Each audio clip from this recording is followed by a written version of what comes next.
कुछ पारिवारिक रंजिश रही जिसमें आपका घर गिरा दिया गया। उसके बाद आप यहाँ के जो उस समय के राज परिवार के थे आनंद सिंह, उनके करीब आए। हमारा ही घर गिराया गया था, हमारे ऊपर मुकदमा लगा है आनंद सिंह की कृपा से। और कुछ लोग कहते हैं कि आप इनके लठैत थे। इनके खानदान की औकात नहीं थी कि हमको लठैत बनाते। राम जन्मभूमि आंदोलन वाला दौर था हाँ। और लोग कहते हैं कि उसमें भी आपकी सहभागिता बहुत जोर शोर से थी।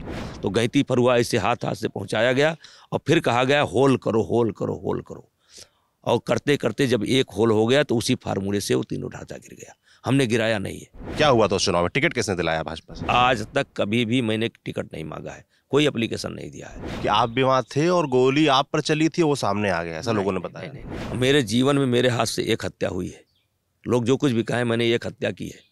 रविंदर को जिस आदमी ने मारा है, मैंने हाथ छुड़ा करके और उसको तुरंत राइफल से उसके पीठ पर रख करके मार दिया और मर गया। जैसे अटल जी आ रहे थे, मैं दौड़ करके गए, पैर छुआ, उन्होंने छड़ी से रोक दिया और उन्होंने कहा मरवा दिया। मैं समझ नहीं पाया। हमने कहा क्या? कहीं मरवा दिया? उनका किसको? कहीं उसको। आप पहलवान, इसीलिए आपको गुस्सा बहुत आता है। रांची में एक पहलवान को थप्पड़ मार दिया। एक थप्पड़ मारा उसको। अब बहुत, ये ठहाका नहीं मारा, ठहाका मारते तो वहां जाता, ऐसे मारा। कुछ लोग आपको नकल माफिया भी कहते हैं। अब जब नकल का एक माहौल बना है, पूरे प्रदेश में नकल हो रहा है, तो जिसके पास ज़्यादा संस्थान होंगे वो नकल माफिया कहा जाएगा। आपने कहा ओवैसी हमारा मित्र है, वो पुराना क्षत्रिय है और भगवान राम का वंशज है। 5वीं पीढ़ी है। आप खोल लीजिए, नेट पर चले जाइए, मिल जाएगा। तुलसी रामदास है नाम। नमस्ते, मैं सौरभ हूं। आप देख रहे हैं दी लल्लन टॉप की चुनाव यात्रा। हम इस वक्त हैं गोंडा में और गोंडा में हमारे साथ इस वक्त मौजूद हैं 6 बार के सांसद और फिलहाल कैसरगंज से सांसद ब्रजभूषण शरण सिंह जी। ब्रजभूषण शरण जी, आपका बहुत स्वागत है, आपने समय दिया। सबसे पहला सवाल, मतलब राजनीति तो बतियाएंगे ही, क्योंकि राजनीति चुनाव है तो चुनाव के बारे में बतियाएंगे, मगर आपके बारे में बड़ी किस्से कहानियां हम लोग सुनते हैं सड़कों पर, मगर लोग बड़ा शॉर्टकट में बता देते हैं। तो हमने कहा पहले शुरुआती कहानी आपकी जान लेते हैं कि एक साधारण से परिवार में आपका जन्म हुआ विष्णुहरपुर गांव में।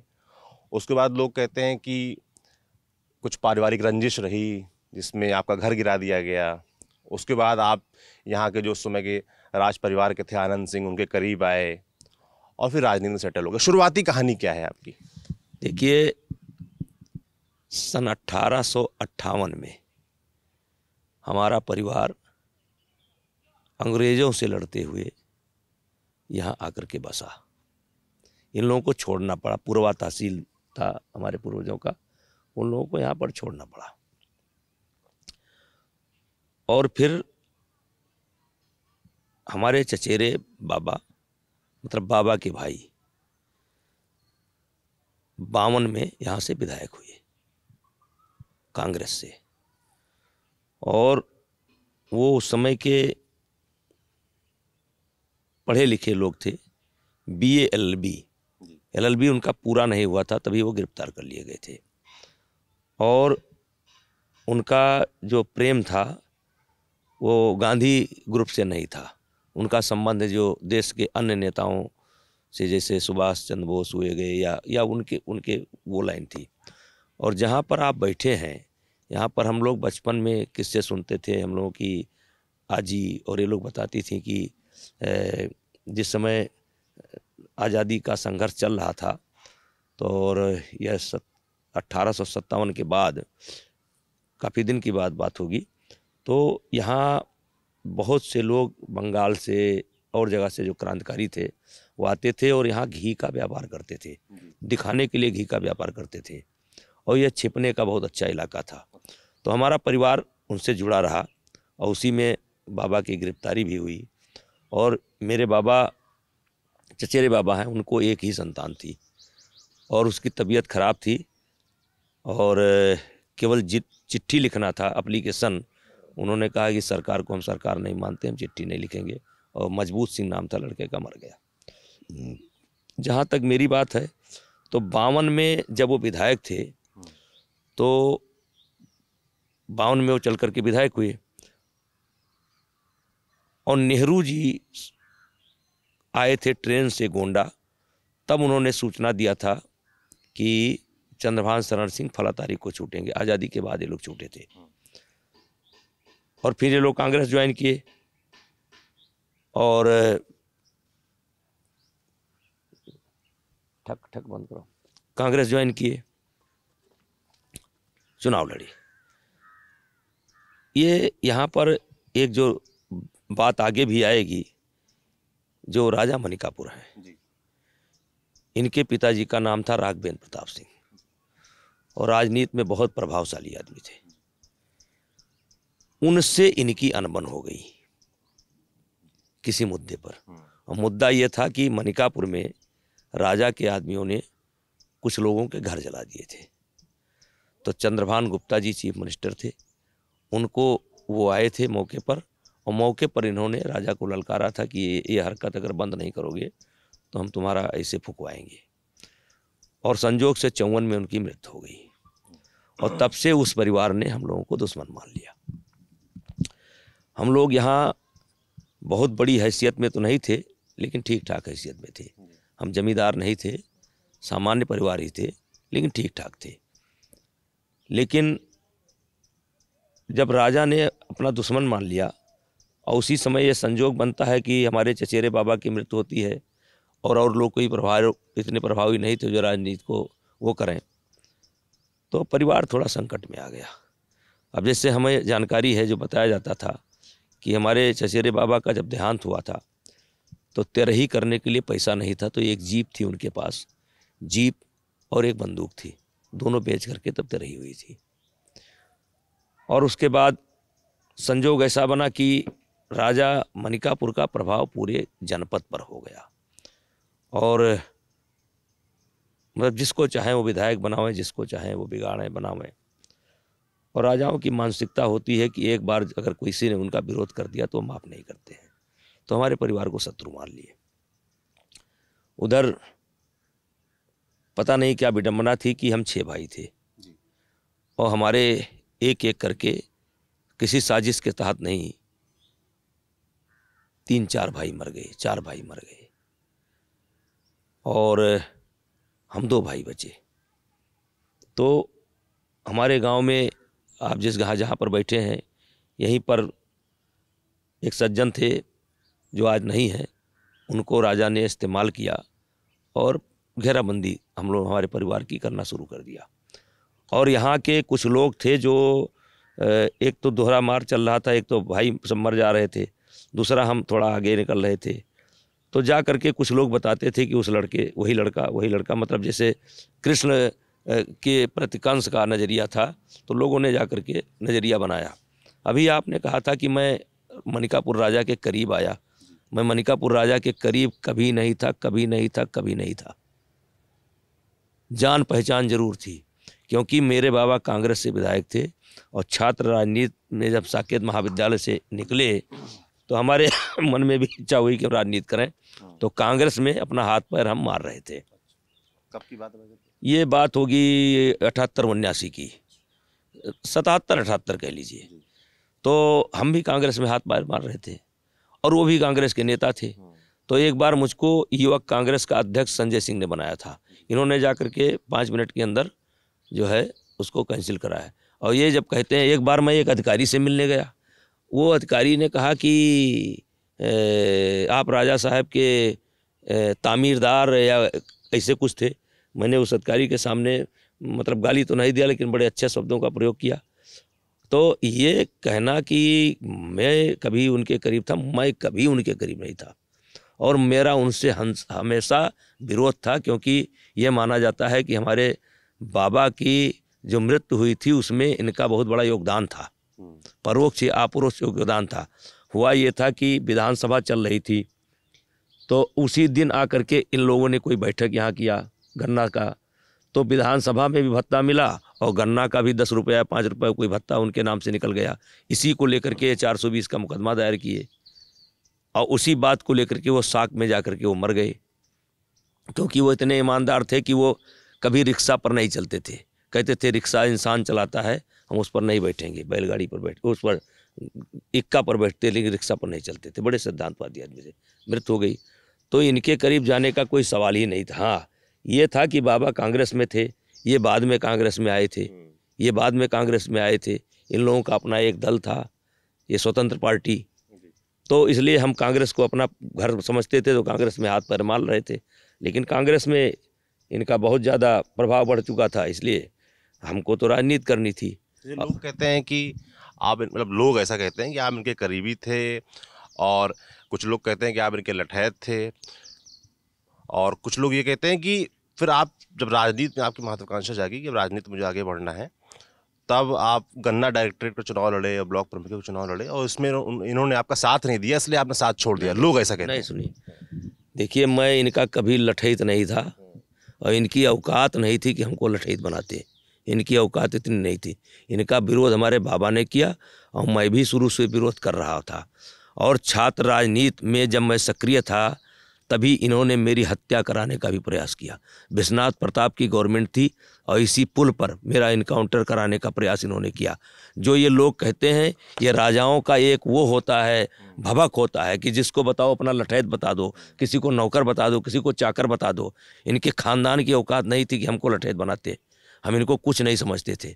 और जहाँ तक मैं बताऊँ, ये जब जिस आपने चुनाव की बात की थी, ये मैं जब वहाँ छात्र राजनीति से आया तो 87 में ये गन्ना डायरेक्टरी का चुनाव था। मैं चुनाव में नामिनेशन किया। नामिनेशन करने के बाद लोकल दरोगा मेरे पास आया कि कप्तान साहब आपसे मिलना चाहते हैं। मुझे लगा कि कुछ गड़बड़ है, तो हमने कहा भाई तुम्हारे गाड़ी से अगर मैं जाऊँगा तो लोग समझेंगे कि तुम गिरफ्तार करके लाए हो, तो टाइम कर लो और मैं कप्तान साहब से मिल लूँगा। तो उसने टाइम तय कराया शाम 4 बजे मिलने को। उस समय मेरे साथ कोई था नहीं। तो हनुमान सिंह सुधाकर स्वतंत्र भारत के बहुत बड़े पत्रकार रहे हैं, अभी भी जिंदा हैं। उनको मैंने फ़ोन किया, लैंडलाइन तब मोबाइल होता नहीं था। और एक प्रेमी जी, अभी प्रेमी जी का देहांत हो गया है, सुधाकर हैं। इनसे मैंने कहा कि कप्तान ने मुझे मिलने के लिए बुलाया है, और मुझे लगता है कि कुछ बात होगी, तो आप लोग वहाँ रहें। तो ये 2 लोग जाकर के कप्तान साहब क्या बैठे थे। जैसे मैं गया तो कप्तान, जैसे जब मैंने कुर्सी जैसे खींची, तो कप्तान तो पहले बेहूदगी किया कि किसके आदेश से बैठ गए। खैर 2-4 बातें हुई। उसके बाद अंतोगत्वा उसने कहा कि उसने मुझे गाली दे दिया और कहा साले जा कर के पर्चा उठा लो, तुम आनंद सिंह के खिलाफ चुनाव लड़ोगे, आनंद सिंह के बिना मर्जी के चुनाव लड़ोगे। मैंने वहीं पर पिस्टल निकाल लिया और एक गाली के बदले 200 गाली दिया। और हनुमान सिंह सुधाकर आज भी जिंदा है। 200 गाली दिया और मोटरसाइकिल पर बैठा और चला आया। उसके बाद इन्होंने क्या किया, पुलिस का प्रयोग करके 33 वोट थे, 27 पकड़वा लिए, 27 पकड़वा लिए। और जब वोट गिना गया तो मुझे 27 वोट मिला, इनको 6 वोट मिला। वहीं से उसी घटना ने, जैसे मैं छात्र नेता था, लेकिन उस घटना से ने मुझे नेता बना दिया। और फिर मुझे इनका विरोध करना था। उसी के बाद आ गया ये चुनाव आ गया जनता दल वाला, तो मैंने इनके खिलाफ वो बनने टिकट पाए थे, मैं उनकी वो किया। और जब ये मतलब जीतना था नहीं, अयोध्या के बगल में षड्यंत्र करके राजा एक हैं, विश्वनाथ प्रताप सिंह जनता दल के नेता थे, अयोध्या के बगल में बनने खां को टिकट दे दिए, बिना प्रचार किए सांसद हो गए। लेकिन मैंने इनका विरोध किया, जितना कर सकता था विरोध किया। फिर उसी के बाद विधान परिषद का चुनाव आता है। तो विधान परिषद के चुनाव में एक राजा साहब गोंडा होते थे यहाँ, पांडे जी, वो समाजवादी पार्टी विचारधारा के थे। वो एक बार इनके खिलाफ चुनाव लड़े थे, शायद 200-400 वोट से वो चुनाव हारे थे।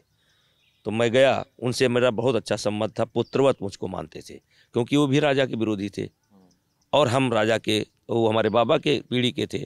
तो ऐसे लोगों से मैं मिलता जुलता था। तो उनको जब मैंने बताया, उन्होंने कहा बेटा आप MLC का चुनाव लड़ना चाहते हो? हम कहा हाँ लड़ना चाहते हैं। तो कहे बेटा देखो, जनता दल आपको टिकट दे देगी तो आप चुनाव जीत जाएंगे। हम कहा हाँ महाराज दे देगी। तो कहे कि आप निर्दलीय लड़ें तब भी जीत जाएंगे। हमने कहा हाँ जीत जाएंगे, ऐसा लगता है कि जीत सकते हैं। कहा लेकिन बेटा हमारा सलाह ये है कि तुम BJP से लड़ो। अच्छा, उन्होंने सलाह? हाँ, मेरा सलाह ये है कि तुम BJP से लड़ो, और BJP से जीत भी सकते हो और हार भी सकते हो। तो हमने कहा महाराज आप कह रहे हैं कि हम जनता दल से जीत सकते हैं, हम जो है निर्दलीय जीत सकते हैं और BJP से हार सकते हैं, अब आपने मुझे सलाह दे रहे हैं कि मैं BJP से लड़ूं। तो कहा बेटा देखो, हम लोगों ने तो अपनी ज़िंदगी ख़राब कर ली, हम लोग राजनीति को समझ नहीं पाए। और बेटा ये जो देवी पाटन मंडल है, नहीं, तब फैजाबाद मंडल होता था।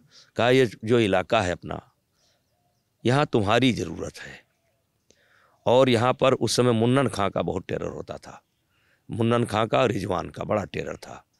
और एक तरफ हिंदू नेता ये बने थे, मुस्लिम नेता वो बने थे। उनका यही शब्द था, उनका शब्द था, देखो मुन्नन खां मुस्लिम नेता है, रिजवान का टेरर है, और ये हिंदू नेता बना हुआ है, ये हिंदू होता नेता है नहीं, दोनों मिल करके ये काम करते हैं। अगर तुम तो हम मेरा कहना है कि अगर तुम बीजेपी से चुनाव लड़ते हो तो हार भले भी जाओ, लेकिन हिंदू नेता हो जाओगे। और वही बात मान करके आया, और संजोग ऐसा बना कि मुलायम सिंह ने मुझे टिकट नहीं दिया। फिर बन्ने खां ने जॉर्ज फर्नांडीज को फ़ोन किया, जॉर्ज साहब ने हमारे पास फ़ोन किया कि आप दिल्ली आ जाइए। हमने कहा, मैं मना चुका था, मैं कहा मैं दिल्ली नहीं आऊँगा, और ठीक है मैं चुनाव लड़ूंगा। तो मैं जा कर के निर्दलीय पर्चा खरीदा, और जब निर्दलीय पर्चा खरीदा तो फिर हमारे पास सतदेव सिंह जी और तुलसीदास रायचंदानी और श्री राम सिंह 3 लोग आए कि आप हमारे पार्टी से लड़ जाइए। एक आध रोज़ मैंने हिला हवाली की, अपने लोगों को समझाना था, और समझा करके मैं लड़ गया। फिर 14 वोट से मैं चुनाव हार गया। लेकिन राजा साहब पांडे जी ने जो बात कही थी वो बात सत्य हो गई, मैं नेता बन गया। ये वही दौर था, राम जन्मभूमि आंदोलन वाला दौर था। और लोग कहते हैं कि उसमें भी आपकी सहभागिता बहुत ज़ोर शोर से थी।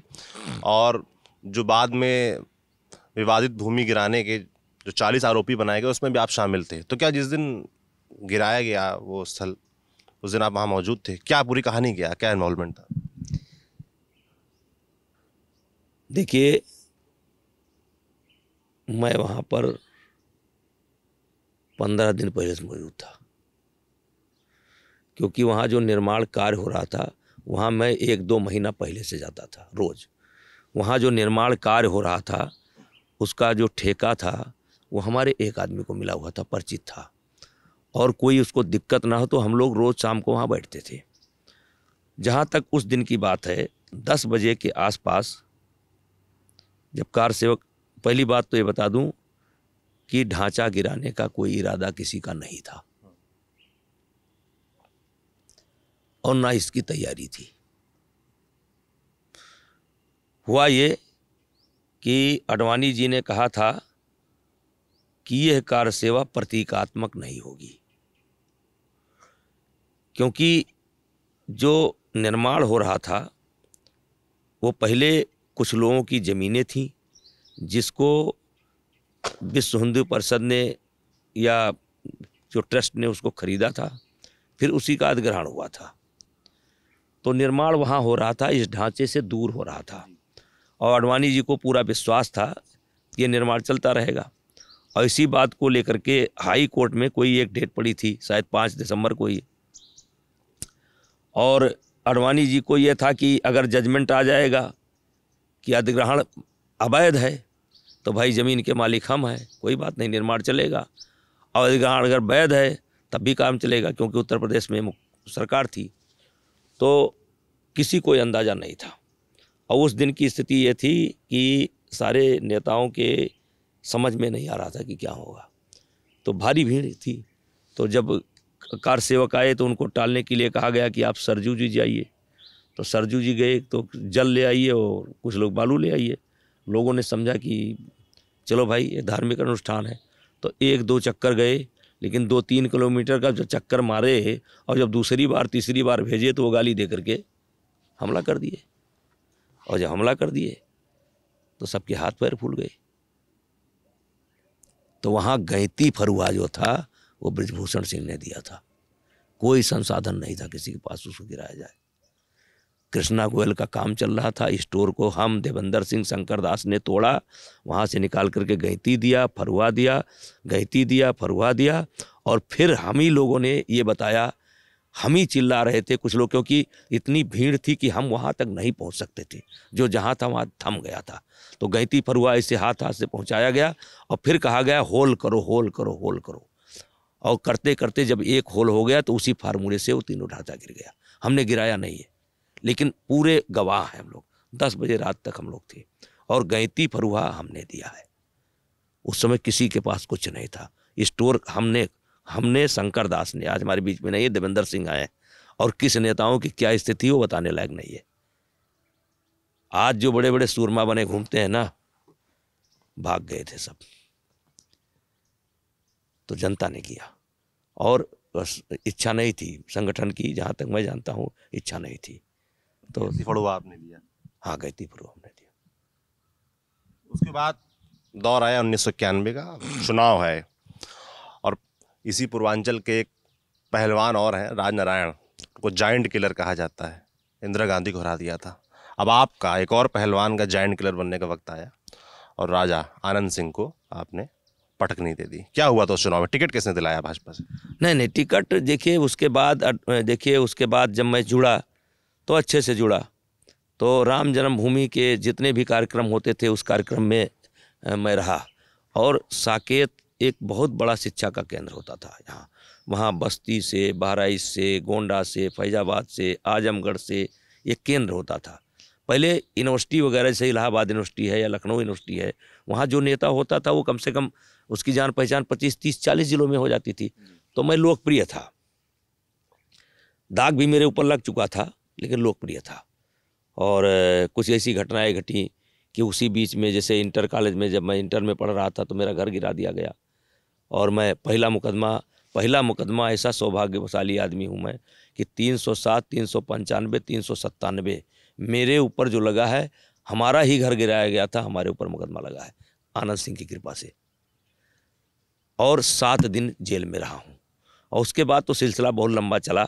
हमेशा उसी समय विश्वनाथ प्रताप सिंह की सरकार थी, तब एमपी नहीं थी।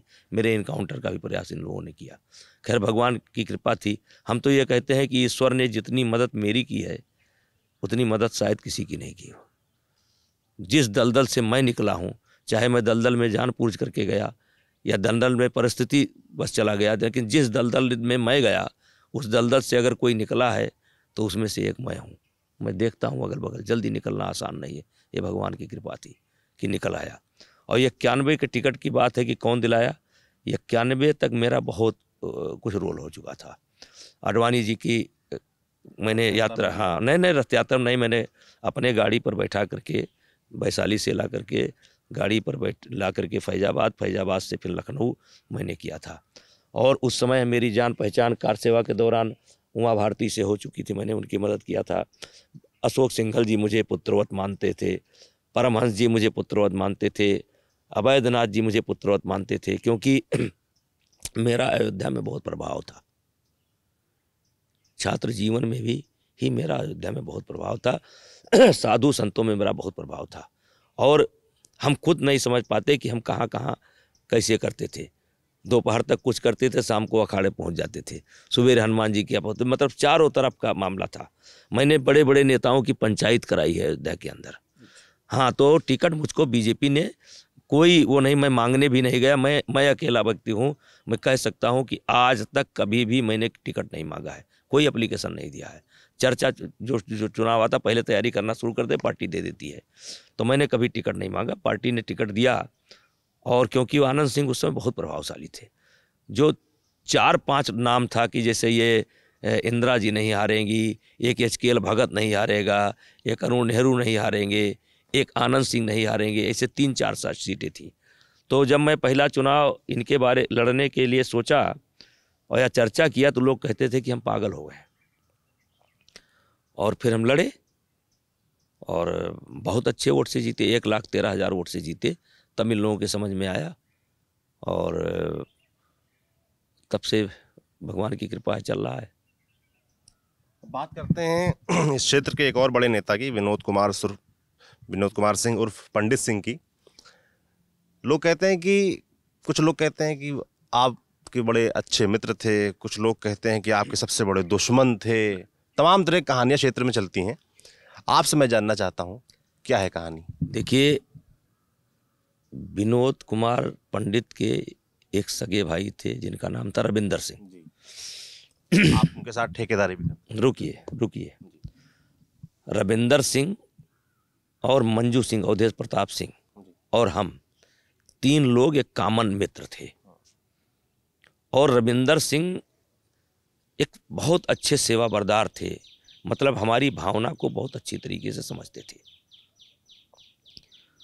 और जब मैं ठेकेदारी लाइन में आया तो मैंने ही ठेकेदारी शुरुआत की थी, उनको काम देखने के लिए मैंने लगाया था और एक तरीके से कह लीजिए कि हम बराबर के पार्टनर हो गए थे। ऊपर की व्यवस्था हम देखते थे, नीचे की व्यवस्था साइट पर जाना काम करना वो देखते थे। एक घटना थी, दुर्भाग्य से मैं उनको मना कर रहा था कि आप मत जाइए, लेकिन वो गए और उस घटना में उनको गोली लग गई, रविंदर सिंह को। इसको लेकर ये भी चलता है फील्ड में कि आप भी वहाँ थे और गोली आप पर चली थी, वो सामने आ गया, ऐसा लोगों ने बताया। नहीं, ये किंकर सिंह जो ये हैं, हमारी इनकी बातचीत चल रही थी। हमारा दुर्भाग्य था कि हम पंचायत कराने गए थे और हमारा हाथ और इनका हाथ दोनों आपस में मिला हुआ था और बातचीत ही कर रहे थे, दोनों हाथ मिलाए हुए। तब तक एक रणजीत सिंह हरैया के आए और उन्होंने आसमानी फायर कर दिया अपना जैसे भौकाल बनाने के लिए, बिना सोचे समझे। और फिर जैसे उन्होंने फायर किया तैसे मैंने देखा कि मेरे बगल में, मैं देखा भी नहीं था कि रविंदर भी आ गए। रविंदर को मैं 3 बार यहाँ मना किया था कि आपको नहीं जाना है, जब आप गोंडा जाइए, डांटता था, मैं जूनियर थे, डांटता था कि जाओ उधर। तो तब तक मुझे पटाख से आवाज़ आई तो मैंने देखा कि रविंदर को गोली लगी है। और मेरे जीवन में मेरे हाथ से एक हत्या हुई है, लोग जो कुछ भी कहें, मैंने एक हत्या की है। रविंदर को जिस आदमी ने मारा है, मैंने हाथ छुड़ा करके और उसको तुरंत राइफल से उसके पीठ पर रख करके मार दिया और मर गया। और फिर मैं हाथ छुड़ा करके सामने गया। लल्लू सिंह आज जो मंत्री है गवाह है कि क्या परिस्थिति थी, और सामने से हम लोग गोली चलाना शुरू किए। उसके बाद जो है पंडित सिंह को सारा कारोबार हम लोगों ने सौंप दिया। सारा कारोबार सौंप दिया तो इसी समय आनंद सिंह हमारे ऊपर गैंगस्टर लगवाते हैं और मैं गैंगस्टर में बंद था। और आनंद सिंह और मेरा एक गाड़ी का एक्सीडेंट हो गया था, पैर टूट गया था। तो आनंद सिंह, पंडित सिंह क्या है, पुलिस से बहुत डरते थे। और मंजू सिंह आज भी जिंदा हैं। यही मंजू सिंह आनंद सिंह के पास पंडित सिंह को लेकर के गई और पंडित सिंह को आनंद सिंह ने कहा कि मैं तुम्हें जेल नहीं भेजूंगा, लेकिन तुम्हारी पहली शर्त है कि काम तुम देखते हो, पैसा तुम्हारे पास है और तुम जो है उनका साथ छोड़ दो, और एक भी पैसा अगर तुमने दिया, पता लग गया, तो मैं तुमको जेल भेजूंगा। और पंडित सिंह डर गए और पंडित सिंह साथ छोड़ गए। फिर मुझे पता चला कि कुछ ऐसे हुआ है। मैंने बरामदे में, इसी बरामदे में पंडित सिंह को बुलवाया। हमने कहा आप कुछ कह रहे थे? तो कहा हाँ। तो हमने कहा क्या पैसा नहीं है? कहा नहीं। हमने कहा क्या हो गया? कहा ख़त्म हो गया। तो हमने कहा हिसाब किताब कुछ है? कहा नहीं कुछ नहीं है। तो मैंने एक थप्पड़ पंडित को मारा। हमने कहा आज के बाद मत आना। मैंने भगा दिया। और फिर पंडित सिंह विरोधी पार्टी में कहिए या अपने राजनीति की भविष्य तलाशने लगे, राजनीति का भविष्य तलाशने लगे। तो वो परिवार मेरा बहुत करीबी था और उसके बाद भी पंडित सिंह हमारी बहुत इज्जत करता था। अच्छा, 1993 की एक कांड है जिसमें बताया जाता है कि घर में पंडित सिंह थे, उन पर गोली चली। हाँ। जिसके बाद हेलीकॉप्टर से ले जाया गया उनको। हाँ। उसमें आप आरोपी। हाँ। और उनके भाई नरेंद्र सिंह ने आपके खिलाफ गवाही भी दी। क्या है वो?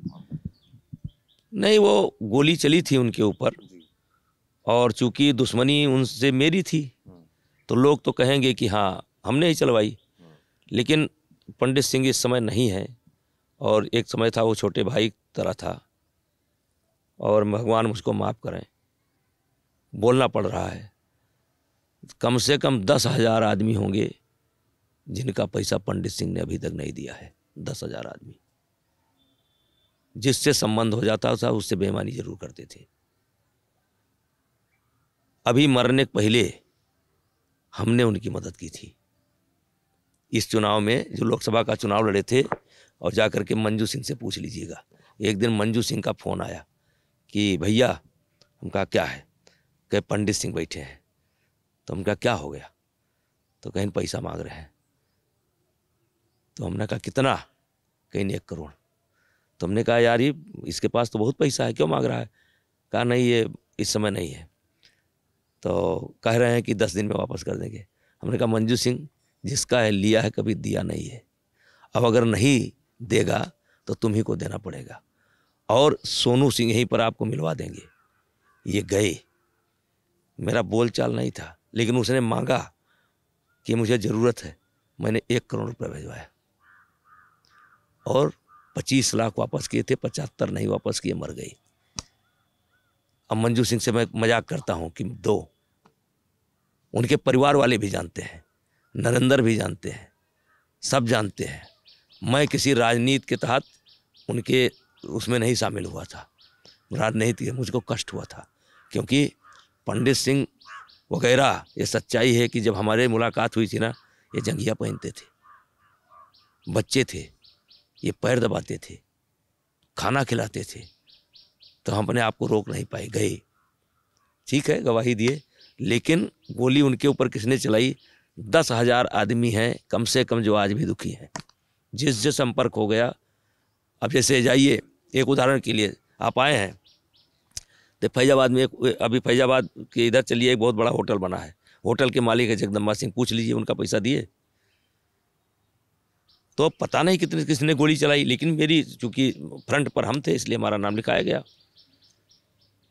लोग कहते हैं कि आपकी उनसे दोस्ती दुश्मनी चलती रहती थी, और 2003 में जब वो मंत्री बने तो उनका यहाँ स्वागत कार्यक्रम चल रहा था और आपकी गाड़ी वहाँ से गुजरी और आप रुक गए। पंडित सिंह आए, उन्होंने आपके पैर छुए और आप दोनों गले लगकर रोने लगे। सही वाकया है? पंडित सिंह चाहे जितनी दुश्मनी किया हो, चाहे जितनी दुश्मनी किया हो, हमने भी चाहे दुश्मनी किया हो, लेकिन वो कभी अवसर नहीं आया कि पंडित सिंह मेरा पैर न छुए। समाजवादी पार्टी में भी आपको वही लेकर गए? नहीं, वो नहीं ले गए थे, वो नहीं ले गए, वो तो लोग नहीं चाहते थे, वो परिस्थितियाँ थी, परिस्थितियाँ बताएंगे क्यों गए हम। मेरे लिए जगह नहीं थी, बहुत किलेबंदी मेरी की गई थी, एक तरीके से भगाया गया था। लेकिन पंडित सिंह जो है, कभी भी जब भी सामने पड़ता था पैर छूता था और हम उसको आशीर्वाद देते थे, और ये संस्कार हम लोगों में रहा है। आनंद सिंह भी जब भी हमें मिले हैं तो मैंने बहुत अच्छे से प्रणाम किया है, पैर तो नहीं छुआ है लेकिन प्रणाम बहुत अच्छे से किया है। आज भी मिल जाए तो मैं प्रणाम उनको बहुत अच्छे से करूँगा। राजनीति अलग जगह है, लोक व्यवहार अपनी जगह है। लोग कहते हैं कि समाजवादी पार्टी में आपको पंडित सिंह लेकर ही गए और 2009 को जो चुनाव आप जीते उसमें उन्होंने पूरा आपका साथ समर्थन भी दिया। बहुत अच्छा समर्थन दिया था, ये सच्चाई है, लेकिन मुझको वो लेकर के नहीं गया था। देखिए कुछ बीती बातें हैं, मैं पार्टी से नाराज था और पार्टी, बड़ी लंबी हो जाएगी बात, बता दीजिए, हमेशा के लिए दर्ज हो जाएगा, लोग सुनेंगे। देखिए 2004 में मायावती जी का एक कार्यक्रम यहाँ पर चल रहा था जयप्रभा ग्राम में, और जयप्रभा ग्राम में सारे लोग मौजूद थे, और जब कार्यक्रम खत्म हो गया तो मायावती जी को एक स्लिप पकड़ाई गई और मायावती जी पलट करके आई कहीं कि मुझे गोंडा के लिए कुछ घोषणा करना है। हम लोग बैठे थे, सारे विधायक थे, सब बैठे थे, तो हमको लगा कि या तो ये इंजीनियरिंग कॉलेज देगी, क्योंकि उसमें बड़ी डिमांड थी इंजीनियरिंग कॉलेज की, और या शायद ये गोंडा बलरामपुर वाली रोड देगी। और मायावती ने खड़े होकर के ये कह दिया कि मैं गोंडा का नाम बदल करके लोक नायक जयप्रकाश नारायण नगर करती हूँ। तो मैं तुरंत छटपटाया और फिर मंजू सिंह ने मुझको रोकने की कोशिश की कि आप ये क्या कर रहे हो, जानते नहीं हो कितनी कुर्दी महिला है, आपको नुकसान कर देगी। खैर मैं नहीं माना और जाकर के मायावती से भिड़ गया अच्छे शब्दों में। मायावती ने कहा जो होना था हो गया। हमने कहा मुख्यमंत्री जी, मेरे शरीर में खून का एक भी कतरा शेष रहेगा तो मैं इस नाम को नहीं होने दूंगा। मैं गला खराब है। पानी मंगवा दीजिए। फिर मैंने एक आंदोलन खड़ा किया। फिर आंदोलन के सारे फोटोग्राफ वगैरह लेकर के मैं गया और अटल जी को दिया, और अटल जी ने 1 मिनट के अंदर मायावती को फ़ोन करके और जिले का नाम रोक दिया। और अब मेरी वहीं कहानी शुरू हो जाती है दुर्दिन की, क्योंकि उसका नामकरण जो करवाया था नाना जी ने, और नाना जी बहुत बड़े नेता थे, संघ के नेता थे, तो बहुत बड़ी चोट पहुंची उनको। और उसी दिन से मेरा विरोध शुरू हो गया, उसी दिन से मेरा विरोध शुरू हो गया। और फिर उसी विरोध को करते करते मुझे पहले तो टिकट काटने का प्रयास किया गया। जब टिकट नहीं कटा तो मुझे बलरामपुर भेजा गया कि हारेगा, षड्यंत्र था, हारेगा। मैं वहाँ से भी जीत करके चले आया। और दुर्भाग्य था कि जिस दिन वोट पड़ रहा था, उसी दिन घनश्याम शुक्ला का एक्सीडेंट हो जाता है। और मैंने दाह संस्कार कराया, मैंने पोस्टमार्टम कराया, कलराज मिश्रा जी आए थे, मैंने रिसीव किया, सारे 2 दिन तक सारे कार्यक्रम करता रहा। और वही विरोध फिर उन्हीं लोगों ने 3 दिन के बाद ये कह करके कि ये सबसे पहले कैसे पहुंच गए, और वही आरोप मेरे ऊपर मढ़ दिया। और फिर जब मैं गया चुनाव जीत करके, तो अटल जी को ये लोग भर चुके थे मेरे खिलाफ।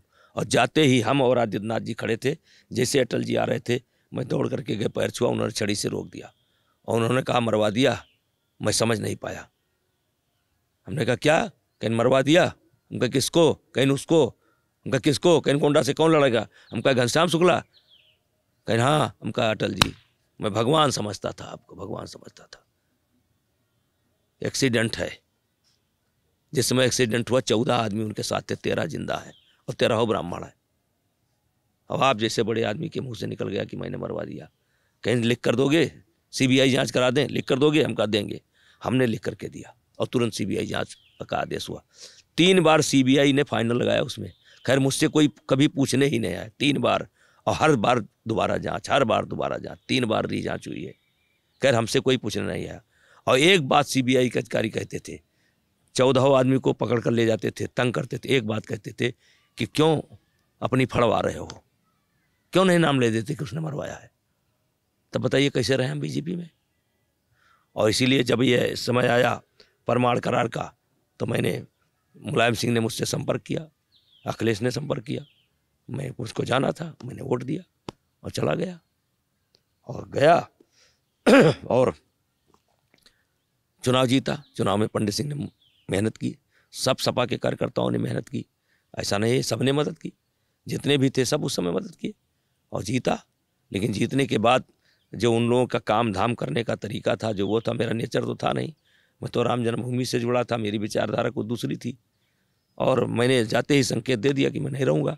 और मैं पहला आदमी हूँ कि 1 साल पहले बिना बीजेपी के बातचीत हुए 1 साल पहले अखिलेश यादव से मिला। उस समय पंडित सिंह भी थे, रणविजय सिंह थे, जिले के नेता थे, सबके सामने कहा कि भाई हमारा विकल्प आप खोज लीजिए, मैं आपके साथ नहीं रहूँगा।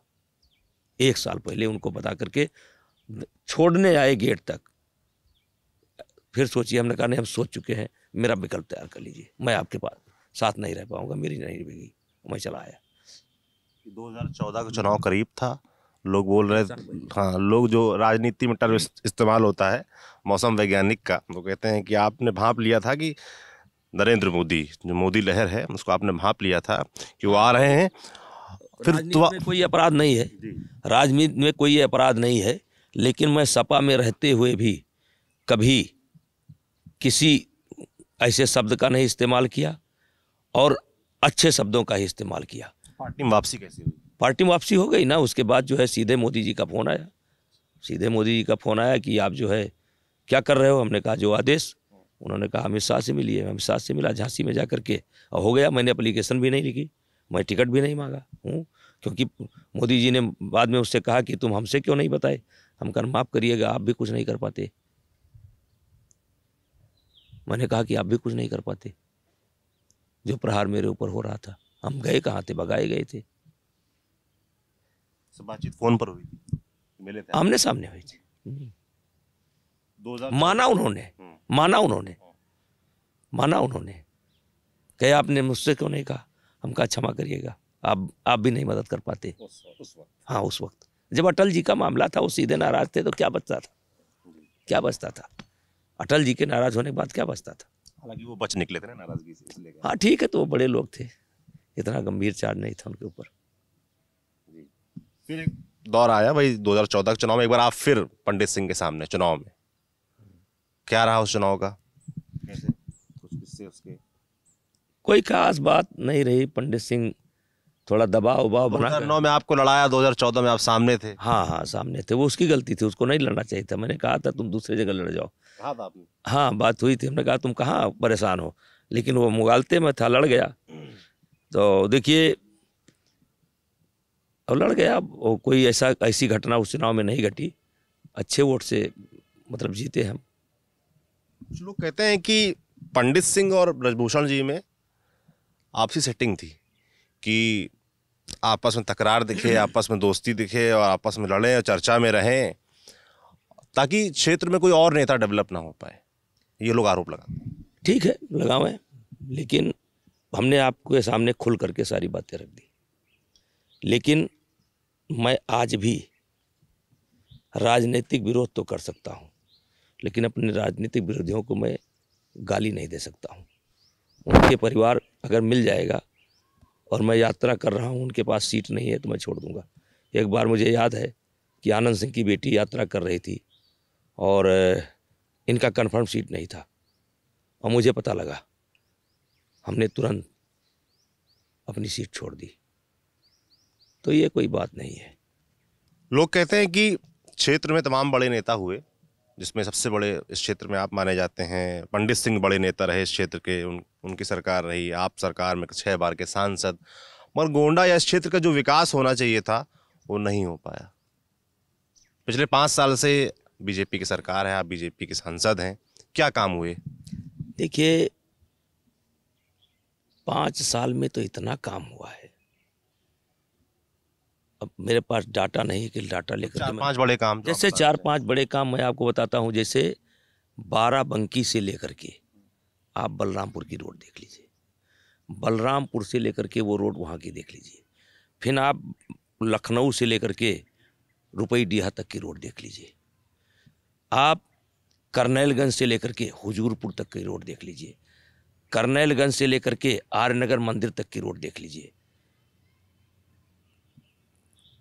नवाब ये तरबगंज से लेकर के गोंडा से मुख्यालय से लेकर के बड़े काम को मैं गिना रहा हूँ, बंधे तक की रोड देख लीजिए, तरबगंज बंधे से लेकर के बड़ी काम और मुख्यालय होते हुए गोंडा तक सड़क देख लीजिए, फिर तरबगंज से लेकर के मोतीगंज की सड़क देख लीजिए। मतलब इतना काम तो किसी ने सोचा नहीं था जितना काम हुआ है।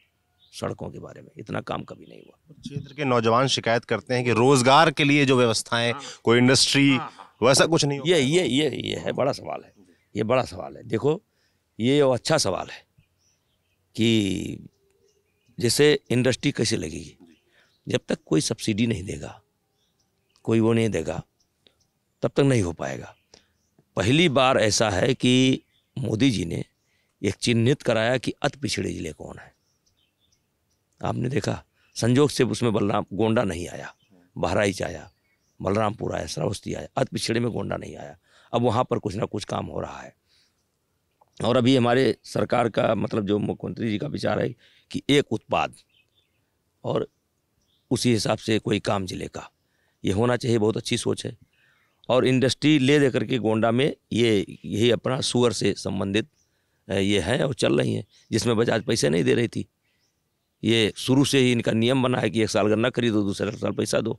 इस बार कुछ योगी जी ने दबाव बनाया है। आपने शिकायत की है? अरे हम लोग तो हमेशा करते रहे, हम लोग तो धरने बैठो फोन आ जाता है। किसका फोन? मुलायम सिंह का। एक बार बैठे, मुलायम सिंह का फोन आ गया, सपा में थे, बैठे नहीं कि फोन आ गया। तो कहने का तात्पर्य ही ये शिकायत जायज़ भी है। और लेकिन अब किस चीज़ की इंडस्ट्री लगे, जैसे शुगर, हमारे यहाँ गन्ना है तो गन्ने की तो लग रही है। पहले जूट पैदा होता था, अब जूट पैदा नहीं होता। अब जैसे दूध का यहाँ पर काम हो सकता है, लेकिन इतना दूध नहीं है। हम लोग ये सोच रहे हैं किसी को लावें दूध का काम, तो इतना दूध नहीं है। अच्छा, दूध है भी तो यहाँ एक इस क्षेत्र में मावा बनाने का, खोआ बनाने का है, वो सारा दूध वहाँ चला जाता है। लेकिन ये डिमांड जायज़ है, यहाँ पर कुछ ऐसा काम होना चाहिए। होगा, कोशिश करेंगे। तमाम लोग आप पे कई आरोप लगाते हैं। लोग कहते हैं कि आपने अकूत संपत्ति बनाई, कुछ लोग आपको नकल माफिया भी कहते हैं। इस तरह के आरोपों पर आप क्या कहें? देखिए, नकल माफिया तो कहेंगे तो उनका नाम है मुलायम सिंह। मुलायम सिंह नकल माफिया है, क्योंकि जब बीजेपी की सरकार थी तब जो है शिक्षा में सुधार को लेकर के एक कानून आया था, नकल अध्यादेश। और मुलायम सिंह ने घोषणा किया था कि मैं आऊँगा तो इस अध्यादेश को समाप्त करूँगा। सुधार करने को नहीं कहा, सुधार करूँगा नहीं कहा, यह कहा कि समाप्त करूँगा। और जैसे आए तैसे पूरे उत्तर प्रदेश में नकल शुरू हो गया। पूरे उत्तर प्रदेश में नकल शुरू हो गया। अब हमारा नाम क्यों पड़ा?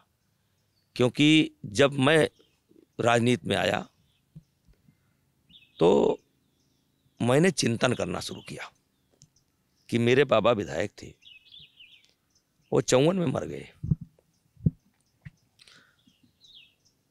और आज मैं जहाँ कहीं भी जाता हूँ, मैंने राजनीतिक जीवन में देखा कि मैं किसी की 10 बार मदद करूँ, और जब मुझे ज़रूरत पड़ जाए तो वो आदमी कहता था कि राजा साहब का फ़ोन आ गया इसलिए हम मदद नहीं कर पाएंगे। तो मेरा सारा मदद, सारा आना जाना राजा साहब का संदेशा आया उसे ख़त्म हो जाता था। तो मैं जब 91 में MP बना तो मैं चिंतन किया खुद कि कौन सा काम मैं करूं कि मेरा नाम राजनीति के अलावा अलग से इस राजा से बड़ा हो जाए।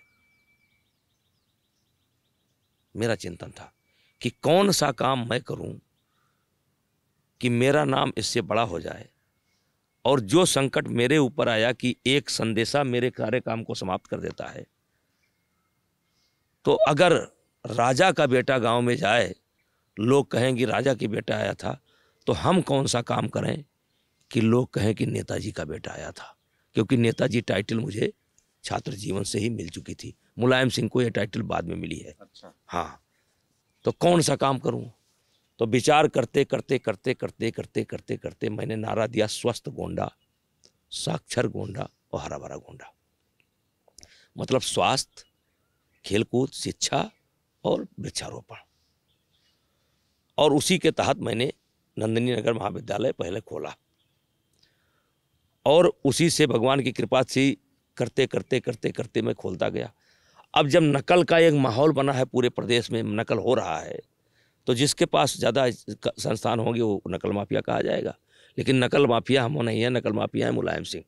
आज मैं पूछना चाहता हूं, अगर नकल के कारण मेरे विद्यालय चलते हैं, तो आज भी सबसे अधिक संख्या मेरे विद्यालय की क्यों है? क्योंकि प्राइवेट सेक्टर में हम ही एक ऐसे हैं, प्राइवेट सेक्टर में हम ही एक ऐसे आदमी हैं कि जिसके पास पूरे के पूरे टीचर हैं और क्वालिफाइड टीचर हैं। और कोरोना काल में सबने सैलरी बंद कर दिया, हमने कभी सैलरी नहीं बंद किया। एक चपरासी का एक दिन का नहीं काटा। स्कूल नहीं खुले, आप जा कर के, मेरे 50 स्कूल कॉलेज हैं, एक आदमी खोज कर लाइए कि जो बता दे कि सैलरी न पाया हो। और चूंकि जुड़ा है तो मेरा एक सपना था कि मैं कौन सा काम करूं, और मैं तीनों क्षेत्र में काम किया। पर्यावरण आप देख ही रहे हैं, ये जो पेड़ पालो हैं इसमें बड़ा योगदान है मेरा। जिले में जो नेचुरल फॉरेस्ट है, उसके अलावा जो फॉरेस्ट है उसमें मेरा बहुत बड़ा योगदान है, बहुत बड़ा योगदान है। खेल कूद में आप देख ही रहे हैं कि कहाँ से कहाँ पहुँच गए, ठीक है। और शिक्षण संस्थाओं में भी आज हम कह सकते हैं कि इस इलाके में सबसे आगे हैं। और मैं आपको बताना चाहता हूं कि हमारे ज़िले में ये राजा महाराजा नहीं चाहते थे कि कोई पढ़े। हमारे ज़िले में तब गोंडा बलरामपुर एक होता था, 2 डिग्री कॉलेज थे। एक डिग्री कॉलेज था LBS और एक डिग्री कॉलेज था बलरामपुर में। दोनों डिग्री कॉलेज किसी राजा महाराजा ने नहीं खोला, एक अधिकारी ने खोला, एक कलेक्टर ने खोला। और ये मैदान मेरे लिए खाली था। मैं आपसे खुल करके बोल रहा हूँ, मुझे लगा कि ये मैदान मेरे लिए खाली है और मैं वही करूँगा कि जो है कि राजा का लड़का जाए तो राजा कहा जाए तो नेताजी का लड़का चला जाए। वही सोच करके इस काम को किया था। और आज मुझे इस बात का खुशी है कि जो मैंने सोच करके किया था उससे बड़ा हो गया। अब नेताजी का बेटा उनके बेटे से भारी है। और मैं, सूर्य भगवान साक्षी हैं, बड़े निष्काम भाव से, बड़े उससे जो है इस काम को मैंने किया। और अगर मुझे कहते हैं तो ठीक है, अकूत संपत्ति कहते हैं तो कहें, मेरे पास क्या अकूत संपत्ति है? कारोबार करना कोई अपराध है क्या? एक गोदाम बनाए लोन लेकर के, अपराध है? बेटा लोन लेकर के गोदाम बना रहा है, अपराध है? अपराध है कारोबार करना, अपराध है? स्कूल कॉलेज से मैं पैसा नहीं लेता, हमारे परिवार में पैसा नहीं आता है, भगवान की दया से खेती बाड़ी भी ठीक ठाक है। हाँ, लेकिन कुछ अपना दिमाग चलाना पड़ता है, ना चलाएंगे तो खर्चा कैसे चलेगा? कहाँ से खर्चा चलेगा? तो कुछ काम तो करना पड़ेगा। तो काम करना कोई अपराध है? राजनीति में रहे तो भीख मांगे? अपना तरीका है। राजाओं महाराजाओं से मेरी लड़ाई है। हर राजाओं की खोपड़ी पर एक बड़ा बड़ा विद्यालय बना दिया, अपनी कोठी देखे, मेरा विद्यालय देखे। प्रसन्नता होती है, मुझे मज़ा आता है, जो सोचा था कर दिया, भगवान की कृपा है। आप अपने विवादित बयानों के लिए भी जाने जाते हैं। अरे ठीक है, बताइए बताइए। कुछ बयानों का जिक्र मैं करूंगा। फरवरी 2022 में आपके बयान है, आपने कहा ओवैसी हमारा मित्र है, वो पुराना क्षत्रिय है और भगवान राम का वंशज है, ईरान से नहीं आए। ये ओवैसी साहब से क्या दोस्ती है? नहीं, ये वो मेरे साथ जिम करते हैं। ओवैसी बहुत अच्छी एक्सरसाइज करता है और संजोग से हम लोग वो करते हैं, और बातचीत में बहुत अच्छा आदमी है। क्या आपसे बातचीत में वो बोले थे क्या कि हम क्षत्रिय थे? नहीं, मैं बता रहा हूँ, वो ईरान वाला नहीं है। आप चाहिए, अब तो विद्वान आदमी, पढ़ लीजिए, 5वीं पीढ़ी है ये, इसके पहले हिंदू थे। इस बारे में चर्चा हुई क्या ओवैसी साहब से? नहीं, उनसे क्यों चर्चा करें हम तो नहीं, साथ जिम करते हैं, ले वो क्यों चर्चा करेगा? वो तो कहता है मैं 1200 वर्ष से राज कर रहा हूँ, और कभी मिलेगा तो पूछूंगा 5वीं पीढ़ी है तुम्हारी और तुम 1200 वर्ष से कैसे राज कर रहे हो? 5वीं पीढ़ी है, आप खोल लीजिए, नेट पर चले जाइए, मिल जाएगा। तुलसी रामदास है नाम। अच्छा, नाम है बता। हाँ, हिंदू है, 25वीं पीढ़ी है। टीपू सुल्तान के भय से ये परिवार इस्लाम ग्रहण किया था। कहाँ से पता चला? अरे चलो यार, चलता रहता है, आप खोजो, मिल जाएगा। हम कभी झूठ नहीं बोलते, मैं कभी झूठ नहीं बोलता। और सुनिए, ये सच्चाई है, इनकी बात छोड़िए, बहुत बड़ी संख्या में धर्म परिवर्तन हुआ है। मैं बैस ठाकुर हूँ, मेरी पटीदारी है, चिर्रे जगनपुर गांव है, यहीं जस्ट चले जाइएगा, पूरा गांव मुसलमान हो गया। आज भी जो परंपरा शादी ब्याह का उनके यहाँ भी है। मैं कभी हल्का बयान नहीं देता, बहुत सोच समझ के देता। आपका एक बयान, आज देश के मुसलमानों के 57 देश हैं, लेकिन हिंदुओं का एक देश भी नहीं है, क्योंकि गांधी जी ने एक देश भी नहीं बनने दिया। जो वीर सपूत थे उनका इतिहास से नाम तक गायब कर दिया गया। बिल्कुल बयान पर कायम हूँ। जो अदला बदली हुई, देश का बंटवारा हुआ मजहब के आधार पर हुआ। अब हम तो उस समय थे नहीं, लेकिन मुझे लगता है कि उस समय ये मामला साफ हो जाना चाहिए था। जब धर्म के नाम पर बंटवारा हुआ, लोग मारे भी गए, इधर भी मारे गए, उधर भी मारे गए, ट्रेनें भर करके इधर से जाती थी, ट्रेनें भर के उनके भी घर जलाए, उनके घर भी जलाए। तो उस समय गांधी बड़े नेता थे, तो उन्हीं के ऊपर दोष आएगा, और किसके ऊपर आएगा? उस समय काम साफ कर लेना चाहिए था। कहते हैं वो तो रोक रहे, तो वही तो कह रहा हूँ, नाथूराम गोडसे, वही तो मैं कह रहा हूँ। अब देखिए, श्रद्धानंद की पहली हत्या हुई थी दिल्ली के अंदर, आर्य समाजी थे, श्रद्धानंद की पहली हत्या हुई थी। गांधी जी ने कभी नहीं किया। आप अम्बेडकर को पढ़ लीजिए, वो स्पष्ट लिखते हैं कि मुस्लिम समाज से दबते थे। मुस्लिम समाज के लोग जब कोई गलती करके आते थे, उनको टोक नहीं पाते थे, और हिंदुओं को टोकते थे। और बड़ी कथा है क्या। लेकिन मैं, आपने हाल का जो विवाद चल रहा है हिजाब को लेकर, आपने बोला ये हिजाब तालिबानियों की विचारधारा है, ये आतंकवादियों की विचारधारा है। तालिबानियों के समर्थन में प्रियंका गांधी उतर आई हैं। अभी 2 दिन पहले ममता बनर्जी यहाँ आई थी। ममता बनर्जी ने अखिलेश यादव से कहा कि खुला खेल खेलो। जिस तरह बीजेपी के 300 कार्यकर्ताओं को चुनाव से पहले बंगाल में मार दिया गया, ऐसा खुला खेल। तो ये तालिबानी सोच बता रहे हैं आप। वो तो मुस्लिम समाज तो कहता है हमारा परंपरा है, कल्चर है। हिंदुओं में भी लोग पर्दा करते हैं, क्या पर्दा करते हैं, लेकिन ये पर्दा प्रथा की, हिंदुओं की जहाँ तक पर्दा प्रथा की बात है, ये जब हमारे देश में आक्रांता आए तो ये पर्दा प्रथा की शुरुआत हुई। हिंदुस्तान में पर्दा प्रथा नहीं था। चलिए, लंबी बहस हो जाएगी, लेकिन उनका कल्चर है ना, तो वो कल्चर करें, कौन रोक रहा है? बुर्का पहन करके महिलाएं निकलती हैं, कोई उनको टोकता है?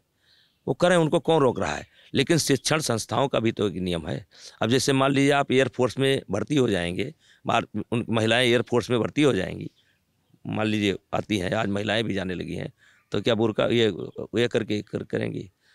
जैसे एक अलग अलग बेस होता है, जैसे सैनिक का बेस है वर्दी, आम आदमी है, लेकिन जब काम करता है तो वर्दी पहनता है। सीमा पर जाना है तो वर्दी पहनना है, घर में ट्रैक सूट पहनना है, तो अलग अलग वो है। तो आप पहनो ना, किसको दिक्कत है? लेकिन स्कूल में क्यों जाते हो? ये तालिबानी सोच है। ये देखिए, मैं ये कहता हूँ, मेरा भाषण आपने सुना होगा कि ये 3000 वर्ष तक हिंदू समाज पर कहीं ना कहीं संकट रहा है, किसी न किसी रूप में। चाहे कभी यूनानी आक्रमण हो, चाहे शक हो, चाहे हूण हो, चाहे डच हो, चाहे तुगल हो, मुगल हो, चाहे मंगोल हो, संकट बना रहा है। आज़ादी के बाद भी ये संकट बंद नहीं हुआ। अभी भी संकट है। 14 बंद हो गया। 14 बंद, 14 से पहले संकट था। हाँ, बिल्कुल संकट था। 8 में विस्फोट, देखिए पार्लियामेंट पर विस्फोट, उधर देखिए बॉम्बे में विस्फोट, इधर देखिए फैजाबाद कचहरी में विस्फोट, बनारस में बम विस्फोट, ये चलता रहा। संकट 14 बंद हुआ है। आप भारतीय कुश्ती संघ के भी अध्यक्ष हैं। तो हमारे दोस्त हैं विनय सुल्तान, वो पूछ रहे थे कि भाई साहब से पूछिएगा नेताजी से कि वो नेता पहले हैं कि पहलवान पहले हैं, क्योंकि गुस्सा बहुत आता है उनको और पहलवानों को गुस्सा बहुत आता है। पहलवान पहले है, पहलवान पहले है, पहलवान पहले हैं। पहलवान पहले है। मैं आपको जगह दिखा सकता हूँ कि अगर मेरे शरीर में ताकत न होती तो आज मेरी हड्डी पता नहीं कहाँ गल गई होती। ताकत की वजह से मैं जिंदा हूँ। मुझे ट्रेन से कूद करके जान बचाना पड़ा है, नदी में कूद करके जान बचाना पड़ा है, और कई कई किलोमीटर भागना पड़ा है। मैं पहले पहलवान हूँ, ये कान टूटा हुआ है। देखिए, और इसीलिए मैं कहता हूँ कि हर आदमी को, चाहे पत्रकार हैं आप तो आपका पहला सबसे प्रथम निरोगी काया, डॉक्टर हैं आप तब भी, कोई ऐसा फैशन नहीं है जिसमें ताकत की जरूरत ना हो। आप पहलवान हैं, इसीलिए आपको गुस्सा बहुत आता है। रांची में एक पहलवान को थप्पड़ मार दिया। वो मेरा, अब वो उसको गलत निकाले, वो पहलवान मेरे अखाड़े का था। और हुआ ये था कि 14 साल तक के बच्चों का टूर्नामेंट था। वो अपना पहुंच गया वहाँ कि मुझको लड़ा दो, तो उसने ये बोला कि मैं नंदनी का हूँ। तो हमने कहा तू नंदनी का इसलिए तू स्पेशल लड़ेगा। उसने मुझसे बोला कि मैं नंदनी का हूँ, तो हमने कहा तू नंदनी का है इसलिए 18 साल वाला तू 14 में लड़ेगा, स्पेशल लड़ेगा। तो नंदनी के नाम पर मारा उसको, एक थप्पड़ मारा उसको। अब बहुत, ये ठहाका नहीं मारा, ठहाका मारते तो वहाँ जाता, ऐसे मारा। और वो बताया कि नंदनी का हूँ। तो हमने कहा नंदनी को इसलिए तुम जो है कानून तोड़ोगे। चलो, चलता रहता है। आज भी कुश्ती करते हैं, लड़ते हैं कभी? नहीं, एक्सरसाइज करते हैं। हाँ, डेली एक्सरसाइज। अगर मैं छोड़ दूँ तो बीमार पड़ जाऊँगा। हाँ, मैं 6 बजे जिम में आ जाता हूँ, और वही लौट रहा था तब तक आ गए हम। यही मेरा पूजा है। अलग से मैं पूजा वूजा नहीं कर पाता। जब तक साइकिल चलाता हूँ हनुमान चालीसा पढ़ लेता हूँ, आधा घंटा चलाता हूँ, 14 मिनट 14-15 बार हनुमान चालीसा हो जाता है, वही करके टीका उका लगा लेता हूँ। अलग से मैं अगरबत्ती उगरबत्ती नहीं कर पाता, कभी नहीं किया। तो ये थे ब्रजभूषण शरण सिंह जी, जिन्होंने अपनी पूरी कहानी सुनाई और हमारे सभी सवालों का जवाब दिया। ये बातचीत आपको कैसी लगी हमें कमेंट बॉक्स में लिखकर ज़रूर बताएं। बाकी देखते रहिए दी लल्लन टॉप की चुनाव यात्रा। शुक्रिया।